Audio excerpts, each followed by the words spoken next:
So we're a week on now from me running the Dorset Ultra, and if you saw the updates on my last video, on my posts on Instagram and Twitter, you can see that it was a really tough one and it didn't exactly go to plan.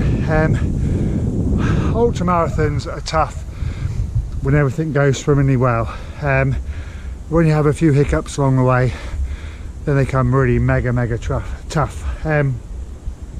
It's always nice to have a week just to reflect and think about how the race went before you kind of commit to deciding what went well and what went wrong. So for me, my race prep was good on the volume of miles which I was doing, but I've got to admit I underestimated the toughness of the course, the elevation involved. So my runs hadn't incorporated enough elevation to cope with that race. My legs got tired really quickly with the big climbs and the big descents. It's tough because when it's dark, my opportunity to get out and run is early in the morning, so I generally stuck to the pavements. Not that many hills involved. I did some hill sessions, but no way near enough hill work or big hills and big climbs within my long runs, so I fell short on that, which made it tough. I'd been ill the week before. I had food poisoning, so that could have weakened me a little bit. I didn't eat for that whole weekend leading up to the race, and I was probably still recovering a little bit from that, but these things happen. Shoes. I really struggled with my shoes. It was so slippy underfoot after all the rain that we'd had. My Hoka ATRs are brilliant, but when it comes to really slippy, stodgy mud, they just don't quite have the grips. So I really struggled on the wet, boggy, slippy sections, and fell over on my arse quite a lot of times.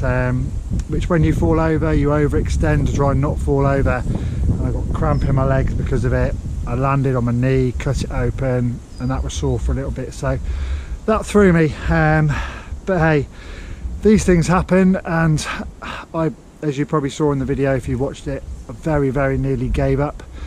The way the race was structured, you could go in at the marathon point, so you run a marathon and you're there at the finish, and then you have to go back out again to do another 10k to finish the ultra. And mentally going into the finish when you're feeling crap and you want to give up, that temptation is so close just to go, can it, I've had enough, I'm giving up. But luckily, and I'm so pleased I didn't, because I'd been gutted. Even though I was feeling crap and pretty miserable at that point, I would have been feeling really disappointed in myself if I'd given up. So I didn't. So I went back out of camp, finished the ultra, came in, and to be fair, that last 10k was all right. I ran most of it and I felt pretty positive about it. So definitely lessons there learnt with prepping properly for these races. Don't underestimate the challenge ahead. Kit yourself out properly. It's one of them things. It's a small little tweak, but now a week on, I think if I'd been wearing slightly different shoes, maybe my Speed Goat 2s with some bigger lugs, which would have given me a bit of purchase on the slippy sections, would have helped tremendously. So there you go. So leading up to Christmas now, I'm just going to take it easy, just enjoy my runs, no pressure on them, no sort of times or distances involved. I'm just going to get out there, enjoy my running until we go into the new year, and then between now and the new year, plot what 2019 is going to hold for me in my running. I've got a few good ideas, so hopefully they will come off.